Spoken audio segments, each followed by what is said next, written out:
Hola, ¿cómo están? Soy Juan Pablo Cortés, coach y consultor en Peer Presencing. El otro día les compartí un pequeño video para colocar de relevancia la importancia de los compromisos en el lugar de trabajo. Y hoy día pensé en hacerle un doble clic, ¿sí? Un doble clic a ese espacio de los compromisos y contarles de un modelo que se llama el ciclo de acción efectiva, que nos permite hacer una decomposición en cuatro partes y que estoy seguro que les va a ser pero de gran utilidad, principalmente para las personas, no solo las personas que manejan proyectos, pero sí muchas veces se han dado cuenta de que en los compromisos como que queda algo en la nebulosa o que no es muy claro en el fondo de quién es la responsabilidad. Y yo estoy seguro de que este modelo les va a ayudar a entregar más luces y estas distinciones para generar una coordinación más efectiva, sí.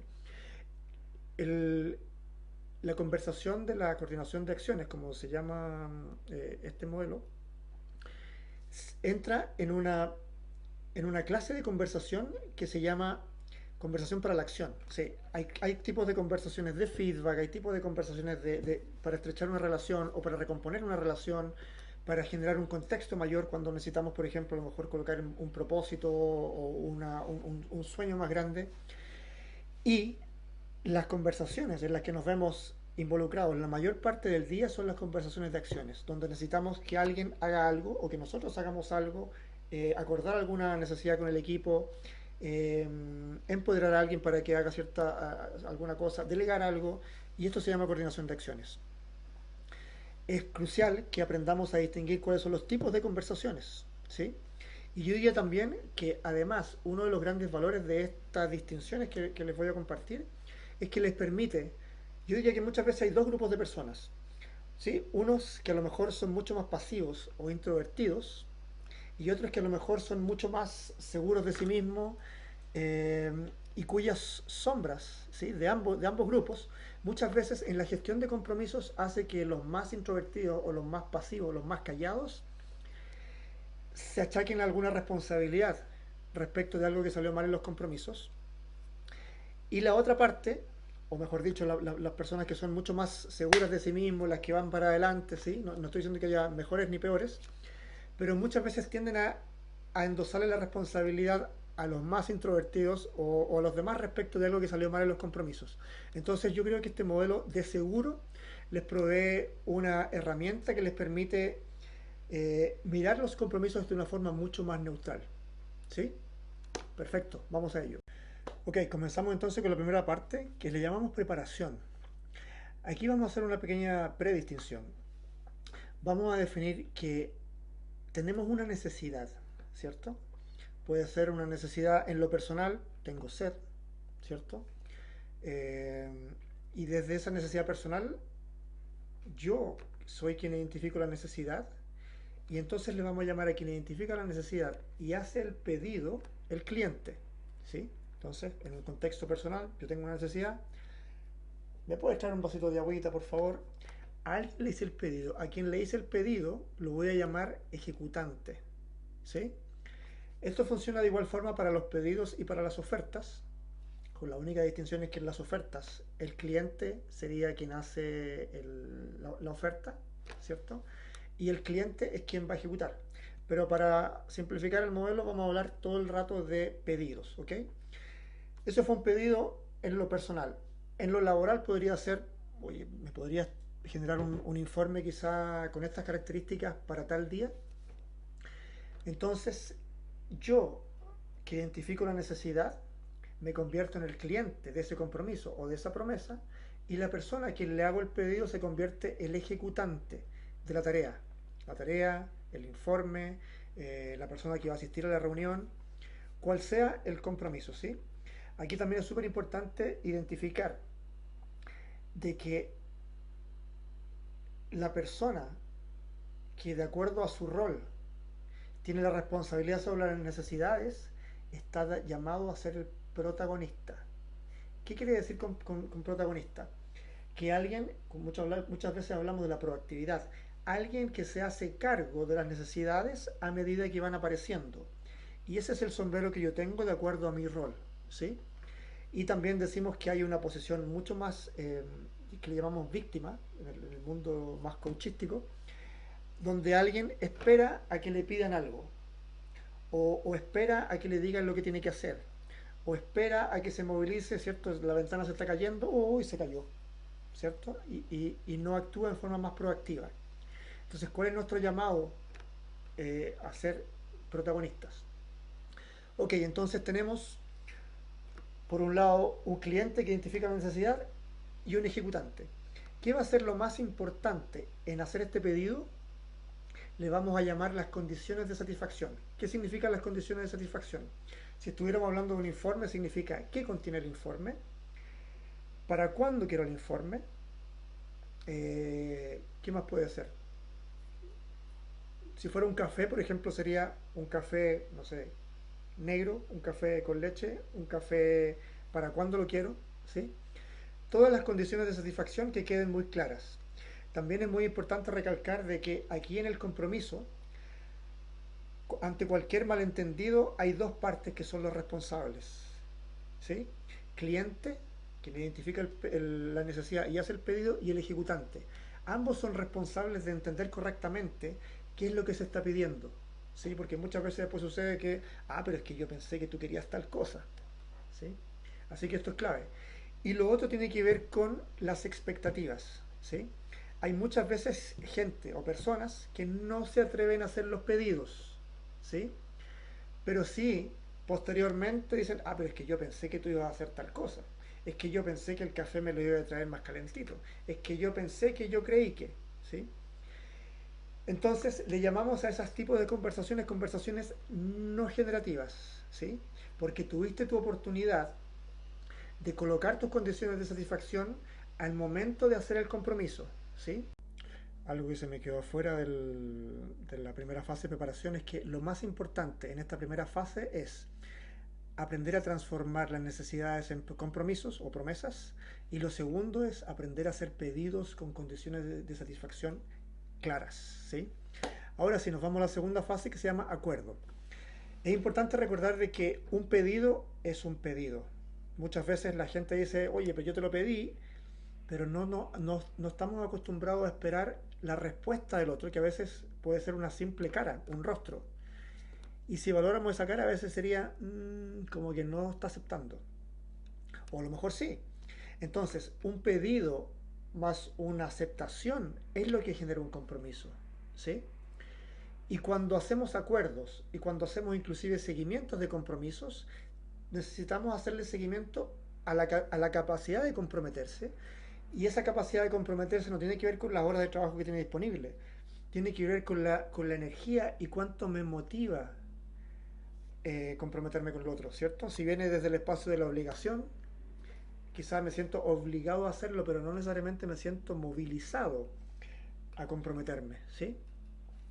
Ok, y aquí en esta fase que le llamamos acuerdo, es súper importante que hay cuatro opciones, ¿sí? Cuando alguien nos pide algo, tenemos la opción de aceptarlo, y con lo que ello conlleva, ¿sí? La opción de declinarlo, que declinar también es un compromiso. Significa yo, con esas condiciones de satisfacción, no estoy pudiendo entregar eso y no lo voy a entregar. Muchas veces lo vemos como una casi como una insubordinación, ¿cierto? Pero ¿cómo no me va a ayudar con eso? Y también es importante que le demos lugar a, a esa declinación o a ese rechazar un pedido, porque significa también, puede ser un compromiso con la excelencia. Con esas condiciones yo no creo tener las capacidades para poder cumplirlo, ¿sí? La tercera opción le llamamos contraoferta. Tú me estás pidiendo esto para mañana, pero yo te lo propongo para pasado mañana. O tú me estás pidiendo esto blanco y yo te propongo en negro.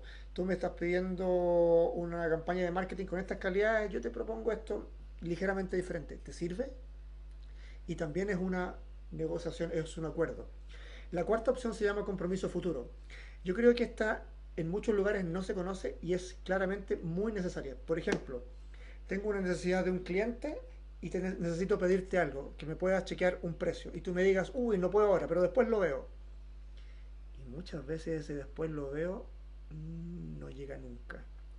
Entonces, ¿qué es lo que puedes hacer aquí?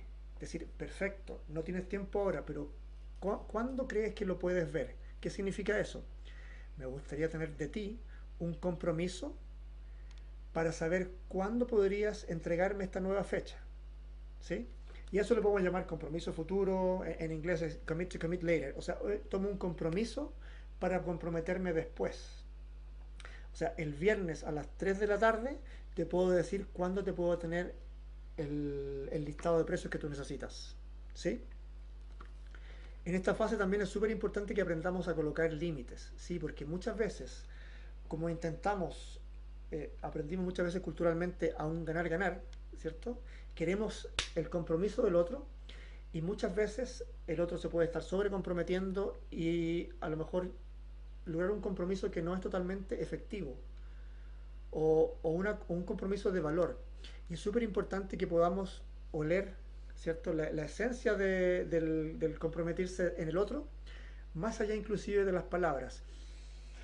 Si vemos que realmente lo está sintiendo, y ahí podemos tener una conversación quizá más de fondo, antes de ir directamente a la persuasión, ¿sí? Pero ¿y por qué no? ¿Y qué pasa si lo hacemos después? Sino que es un espacio donde invitamos a la reflexión y el otro siente que en esta libertad puede comprometerse de forma genuina y de forma verdadera, ¿sí? ¿Qué más? Yo creo que algo también es muy importante es que podamos elegir desde el centro. ¿Qué significa eso? Cuando llegamos a ese espacio de quietud y nos permitimos realmente elegir, ¿sí? No que las expectativas del otro o la autoridad del otro o lo que está en juego en términos de proceso de cliente elijan por mí y yo termine sobre comprometiéndome, ¿sí? Porque eso después tiene un costo muy alto, ¿sí? Entonces aquí es súper importante. Las personas comienzan a generar confianza y las conocemos por su capacidad de decir que no. Y eso hace también que las veces que dicen que sí sean mucho más valiosas. Que es para mí las dos cosas más importantes en esta fase de la generación de acuerdos. Una es realmente elegir a qué me comprometo y lo segundo es comprometerme con solo aceptar estas cuatro opciones. Aceptar, declinar, la contraoferta y el compromiso futuro. Vamos a la siguiente. Sigo con un par de comentarios antes de pasar a la siguiente fase. Uno tiene que ver con revocar, sí.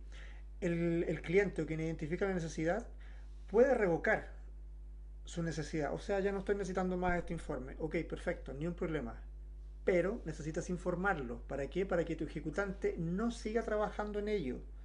Eso es muy importante y muchas veces pasa. Oye, aquí está el informe, me quedé el domingo hasta las 12 de la noche haciéndolo. Pero si eso ya me lo entregaron por otro lado, no te preocupes. O, por ejemplo, el ejecutante ya no puede seguir destinando tiempo a hacer tal tarea y decidió que no la va a hacer. Es primordial que tome contacto con su cliente del compromiso para decirle aquello que te había comprometido no voy a poder seguir trabajando en ello por esto y por esto y por esto y hacerse cargo también de las implicancias. Ok, fase de ejecución. ¿Qué significa la fase de ejecución? Es la fase donde luego de terminar un compromiso el cliente espera que en fecha el entregable, el informe, no sé, la reunión, aquello que hayamos comprometido esté. ¿Cuál es lo más desafiante aquí? Lo más desafiante tiene que ver con aprender a declarar quiebres. Y esto significa tomar la conversación con el otro cuando algo no va bien, ¿sí? No el día y la hora en que se va a entregar o que el otro espera lo que se recibe, sino que en el momento en que te diste cuenta, ¿sí? ¿Cuál es el principal aprendizaje aquí?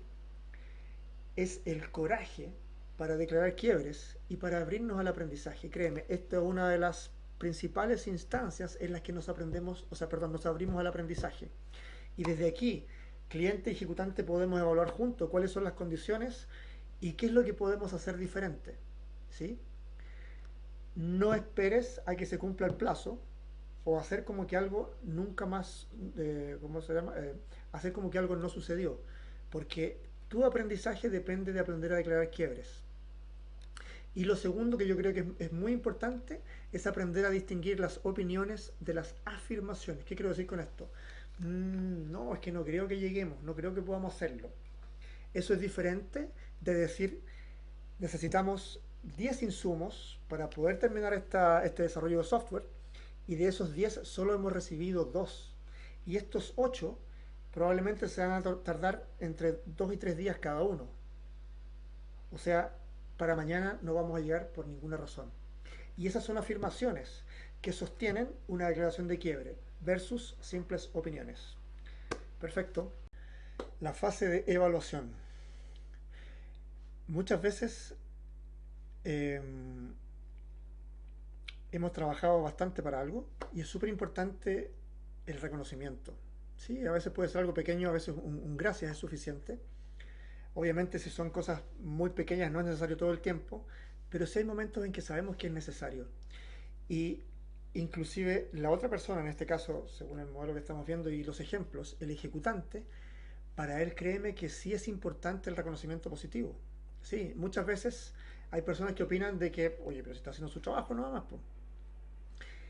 Y yo te invito a que sí lo hagas, porque a medida que más y más trabajo con personas en las empresas, inclusive de diferentes niveles del organigrama, pucha que es importante que nos digan, súper bien hecha la pega, noté que tu compromiso con este tema fue súper, te quedó impecable, así que muchas gracias.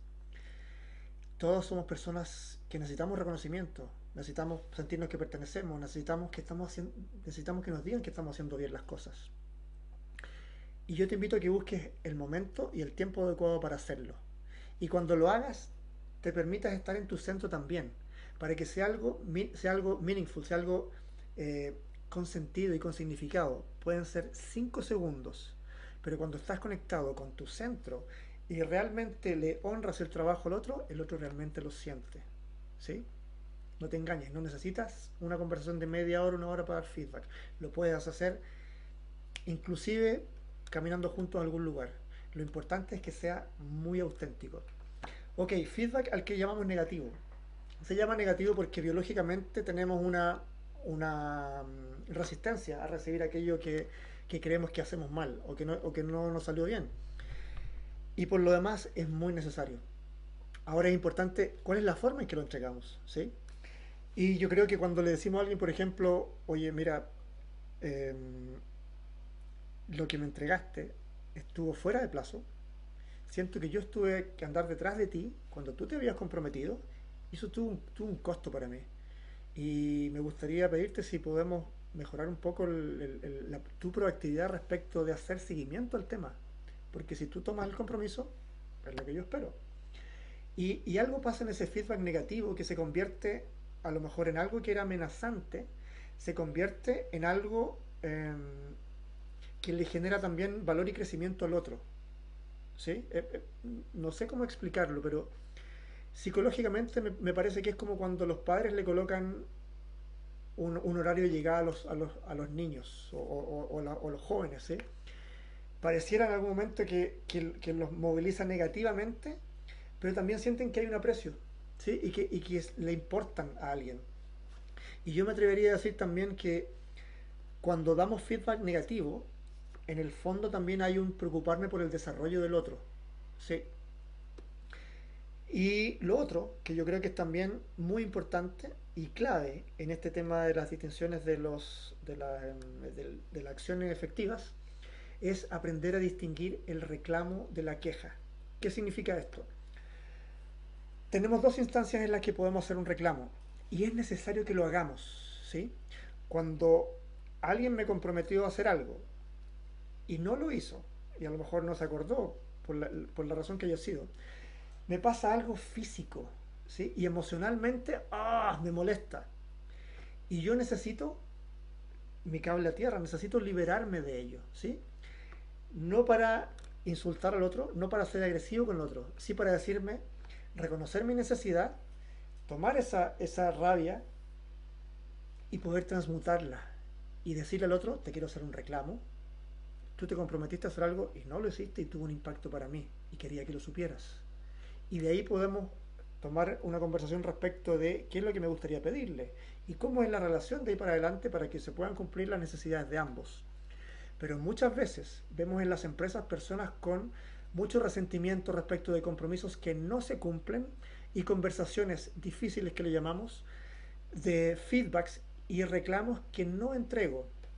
Cuando no hago un reclamo, hay energía que queda acumulada y es muy probable que se comience a derivar en una queja. ¿Qué significa? Que yo necesito un otro para decirle, oye, mira, tal persona me comprometió esto, no lo hizo, chuta, es un cumplidor, no sé qué cosa. Y es una conversación además no generativa, ¿sí? Y aquí es súper importante volver a hacer el... ¿Te acuerdas que hablamos de protagonista y víctima? Cuando tomamos el protagonismo, yo me hago cargo de mis necesidades y puedo ir donde un otro a decirle aquello que es lo que a que se comprometió y que no cumplió y liberar esa legitimidad del reclamo. Y siempre con el foco en el ser y mi vulnerabilidad, porque cuando hablamos de necesidades satisfechas o insatisfechas, estamos hablando de necesidades humanas. Y toda necesidad insatisfecha es foco o una semilla para un posible conflicto. Así es. Ok, espero que les haya servido. Un abrazo. Chao, chao.